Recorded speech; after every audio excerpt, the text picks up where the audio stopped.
ஒரு தலைமுறையே மறந்துருச்சு. இப்படி ஒரு தலைவர் வாழ்ந்தார் அப்படின்றத நம்ம சொல்லணும் இப்போ இருக்க தலைமுறைக்கு. அந்த ஒரே ஒரு விஷயந்தான் இந்த படத்துக்குள்ளே நான் வந்தது. சார் ஸ்கிரிப்ட் அனுப்பிச்சாங்க, பார்த்தேன். பார்த்துட்டு சரி உடனடியாக அதை முடிச்சிடுவோம் அப்படின்னு சொல்லி நான் ஃபோன் பண்ணேன். உடனே எடுத்துருங்க, நாளைக்கே கூட வந்துடுறேன், பண்ணிடுவோம் அப்படின்னு சொல்லி பண்ணோம்.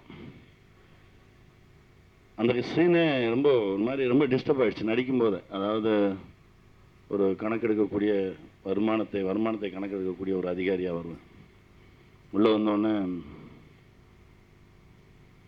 3 முறை முதலமைச்சராக இருந்திருக்காரு, 2 முறை பிரைம் மினிஸ்டர் யார் அப்படின்றத முடிவு பண்ணக்கூடிய இடத்துல இருந்த ஒரு தலைவர். பேங்க்கில் அக்கௌண்ட் கிடையாது, இதுதான் பேங்க்கு அப்படின்னு சொல்லி ஒரு சின்ன ஒரு மரப்பொட்டியை காட்டுவாங்க. திறந்து பார்க்கலாமா? திறந்து பாருங்கள். திறந்து பார்த்தா உள்ள ஒரு 110 ரூபா இருக்கும். வெளியில் ஒரு கார் நிற்குதே அப்படின்னா, அது ஐயா போகிற எல்லா இடத்துக்கும் நடந்தே போகிறாருன்னு சொல்லி டிவிஎஸ் ஐயங்கார் ஃப்ரீயாக கொடுத்த காரு. பேப்பரு அது அவர்கிட்ட தான் இருக்கும், காருக்கான பேப்பர் அப்படின்றாங்க. வீடு வாடகை வீடு. அதுக்கப்புறம் என்ன மீது இருக்கே அப்படின்னு பார்த்தா 4 வேஷ்டி, 4 துண்டு, 4 சட்டை இருக்கும். இவ்வளவு எளிமையான ஒரு மனிதரா? ஏன்னா முன்னாடி ஸ்கூலில் படிக்கும்போது படிச்சிருக்கோம், பட் நமக்கு தேவையான விஷயத்த மட்டும் சொல்லி கொடுத்துட்டு அப்படியே விட்டுருவாங்க. அது எக்ஸாமுக்காக படித்தது, ஆத்மார்த்தமாக படித்தது. இப்போ ரீசெண்டாக கூட ஒரு 15 நாளைக்கு முன்னாடி ஃபோன் பண்ணேன், சார் எனக்கு ஒரு சில புக்ஸ் கிடைக்கல, எனக்கு அனுப்புங்க அப்படின்னு சொல்லி. அவர் ஆஃபீஸ்லேருந்து உடனடியாக அனுப்பிச்சாங்க. சார் இந்த மாதிரி விஷயங்களெல்லாம் கொண்டு போய் சேர்க்குறதுக்கு யாரோட உதவியும் தேவையில்லை சார், தானாக நடக்கும், அந்த ஆத்மா இயங்கும். நீங்கள் அதை அப்படி மனசில் வச்சுக்கோங்க. யார் செய்யலை அப்படின்ற மனசெல்லாம் உங்களுக்கு வரவே வேண்டாம். நிறைய உழைச்சிருக்கீங்க, உண்மையாக இருந்திருக்கீங்க, நேர்மையாக இருந்திருக்கீங்க, அவருடைய ஆத்மா இயக்கும் அதை. அதனால் கவலைப்படாதீங்க, அது போய் சேரும் எல்லா இடத்துக்குமே. படம் தமிழ்நாட்டில் இருக்கக்கூடிய, அதாவது என்னென்னா உலகத்திலே மிக இளமையான நாடு இந்தியான்னு சொல்கிறாங்க. இங்கே தான் 30 வயசுக்குள்ளே இருக்கிறவங்க 60% பேர் இருக்காங்க. ஏன்னா இந்த அந்த அந்த இளைய தலைமுறைகிட்ட கொண்டு போய் இதை சேர்க்கணும். இப்படி ஒரு தலைவர் இருந்தார் பாடுறா அப்படின்னா அதுக்குள்ளேருந்து ஒரு தலைவன் வந்துட மாட்டானான்ற ஒரு ஆசை தான். இதே மாதிரி இன்னொரு தலைவன் நம்ம தேசத்தில் வந்துட மாட்டாங்களா அப்படின்ற ஒரு ஆசை தான் விரைவில் நடக்கும்னு நம்புகிறேன். எல்லா இளைஞர்களும் பார்க்கணும். நம்மளை ஒரு முறை நாம் சுய செலவை செஞ்சுக்கிற மாதிரி ஒரு திரைப்படம். கண்ணாடியில் நம்மளை பார்க்கும்போது நமக்கு தோணும் நிறைய விஷயம். இந்த படம் பார்த்தா எல்லோரும் பார்க்கணும். தயவு செஞ்சு பள்ளிக்கூடத்தில் படிக்கக்கூடிய ஒரு 18 வயசு 20 வயசுக்குள்ளே இருக்கக்கூடிய இளைஞர்கள் மனசில் இந்த படத்தை கொண்டு போய் சேர்த்துருங்க. நான் மகாத்மா காந்தியோட செயலாளராக இருந்தேன். அந்த காலத்தில் எனக்கு வயசு 25. தென்னிந்தியாவை பற்றி எனக்கு ஜாஸ்தி ஒன்றும் தெரியாது அப்போ கூட. ஏன்னா நான் பிறந்தது ஹிமாச்சல் பிரதேஷ். தமிழ் கூட 1956 தான் கற்றுண்டேன். முதல் தடவை காமராஜர் இந்த ஊரில் பார்த்தபோது காந்தியோட பிரயாணம் பண்ணினார். இந்த ஊருக்கு ஹிந்தி பிரச்சார சபாவில் சில்வர் ஜூபிலிகான்ட்டு வந்தார். அவரோட நான் கூட அப்போ தான் முதல் தடவை காமராஜர் பார்த்தேன். இவரை முன்ன பின்ன பார்த்ததில்லை. தமிழ்நாட்டில் ஒரு லீடரையும் நான் பார்த்ததில்லை. இவரை தான் முதல் தடவை அங்கே பார்த்தேன். காந்தி வந்தபோது சில்வர் ஜூபிலி நடந்ததுக்கு அப்புறம் பழனிக்கு போனார், மதுரைக்கு போனார், டெம்பிள்லாம் பார்க்குறதுக்கு, மதுரை மீனாட்சி டெம்பிள்லாம் கூட இவரும் வந்தார். அப்போ தான் இவர் கூட எனக்கு போகிறதுக்கு ஒரு தெரிஞ்சு வந்தது. அப்போ தான் அது 1946.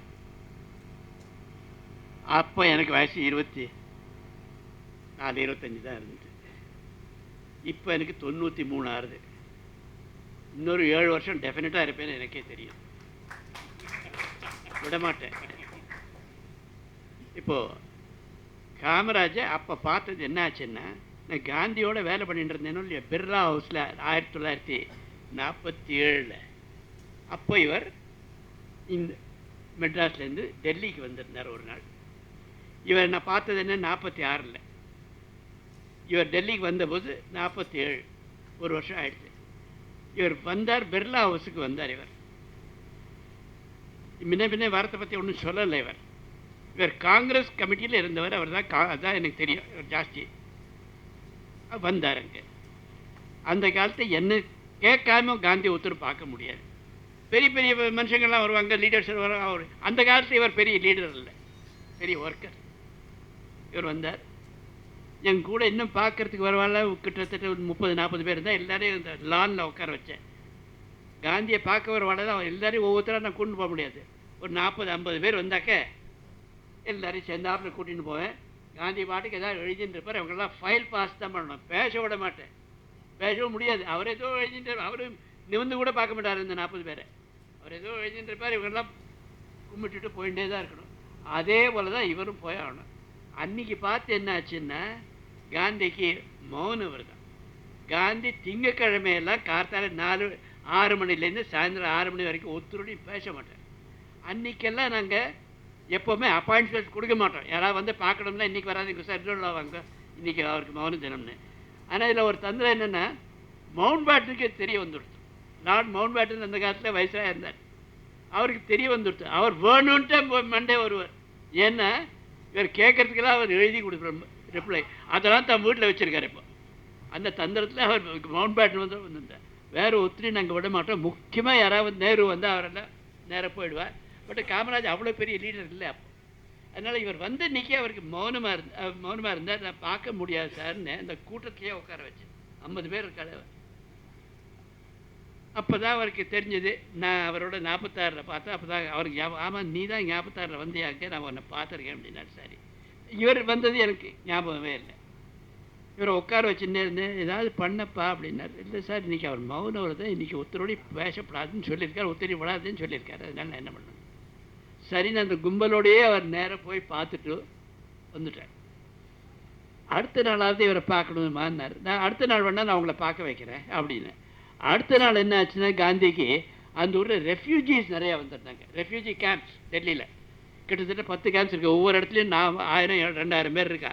அவங்களெல்லாம் ஒவ்வொருத்தருக்கும் நிறைய அந்த காலத்தில் கவர்மெண்ட் செலவை கொடுத்துட்டு ரிஹாபிலிட்டேஷன் டிபார்ட்மெண்ட் இருந்து எல்லாருக்கும் துணிமணி கொடுக்கணும், இருக்கிறதுக்கு இடம் கொடுக்கணும், படிப்பு கொடுக்கணும், மெடிக்கல் ஃபெசிலிட்டிஸ் கூட எல்லாத்தையும் கவர்மெண்ட் பார்த்துட்டு இருந்து. அந்த ரெஃப்யூஜி கேம்ப்ஸ் எல்லாம் அடிக்கடி அவர் பார்க்கறது. அன்றைக்கி அடுத்த நாள் இவரை வர சொல்லியிருந்த அன்றைக்கி அவர் கார்த்தால 8:30 மணிக்கு அங்கே போகணுன்னார். இவர் என்ன பண்ணார், அன்றைக்கி வந்துட்டார். சார் இன்றைக்கும் பார்க்க முடியாது சார், அவர் நான் இந்த ரெஃப்யூஜி கேம்ப்ஸ்க்கெல்லாம் போகிறேன்னு. என்னப்பா நீ நேற்றுக்கும் பார்க்க விடலை, இன்றைக்கும் பார்க்க. நான் என்ன சார், என் கையில் ஒன்றும் இல்லை, அவர் போகிறாருன்னு. நாளைக்கு நான் ஊருக்கு போகிறேன்னு மெட்ராஸுக்குன்னார். சங்க நீங்கள் போருங்கோ, அப்புறம் எப்போ நீங்கள் லெட்டர் எழுதுங்கோ, அப்புறம் பார்க்கலாம் அப்படின்னு. இதுதான் எனக்கு சம்பவம் அப்போ ஞாபகம் வருது. அவர் நினச்சா இப்போது காந்தி என்ன சொன்னார், இந்தியாவில் ராம்ராஜ் வரணுன்னார். ராம்ராஜ்னு சொன்னபோது முஸ்லீம்ஸ் எல்லாம் என்ன சொன்னார், ராம்ராஜ்னு சொல்லக்கூடாது, ராம்ராஜ்னா ஹிந்து ராஜ் வரும் அப்படின்னார். ராம்ராஜ்னா ஹிந்து ராஜ் இல்லை, ராம்ராஜ்னா டிவைன் ராஜ், நல்ல ராஜ்யம். அந்த காலத்தை ராம்ராஜ்னு சொன்னார். இப்போ காந்தி உயிரோடு இருந்தார்னா இந்த ஊருக்கு காமராஜ் வேணும்னு தான் சொல்லுவார். அவரை போல ஒருத்தராவது காலனா பண்ணாமல் இருந்தவர் இல்லை. ஒருத்தர் 2 பேர் இருந்திருக்கார். கக்கன் இருந்திருக்கார், காலனா பண்ணலை. என்கிட்ட ஒரு நாலனா கடன் கேட்டார் கக்கன். அவர் பையன் கேட்குறான் அப்படின்னு சொல்லிட்டு எடுத்து கொடுத்தேன். பையன் வந்தான், அப்பா ஏதோ வாங்கணும்னா நாலனா கொடுப்பேன். எங்கப்பா என்கிட்ட பைசா இருக்குது அப்படின்னு. அவர் என்னை பார்த்தார், ஏதாவது இருக்காப்பா கொடுன்னார். அவர்கிட்ட பைசாவே கிடையாது.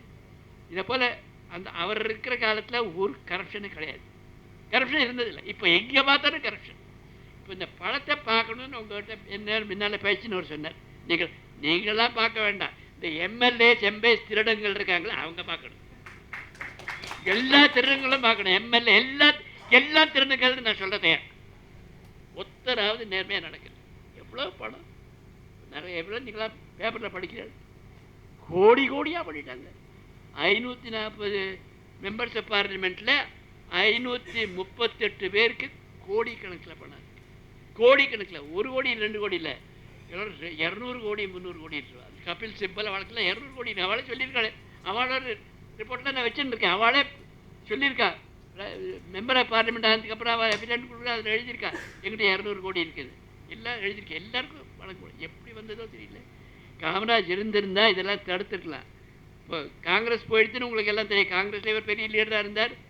இவர் இருந்திருந்தாருன்னா இந்த தடவை காங்கிரஸை ஒழிச்சிருக்க முடியாது பிஜேபி. இவர் ஒவ்வொரு ராஜ்யமும் போய் தன்னோட ராஜ்யத்தை பண்ணியிருப்பார். இந்த ஊரில் தான் பண்ணிடுறார். காமராஜ்னு வந்தது கொஞ்சம் கூட கரப்ஷன் இல்லாமல் நன்னான படிக்காத மேஜைன்னு சொல்லுவார். படிக்காத மேஜை இவர் ஒருத்தர் தான். இவருக்கு தான் லார்ஜஸ்ட் நம்பர் ஆஃப் சப்போர்ட்டர்ஸ் அந்த காலத்தில். இப்போ பாருங்க, அவர் வீட்டில் போய் பாருங்க, ஃபோட்டோவை பாருங்க.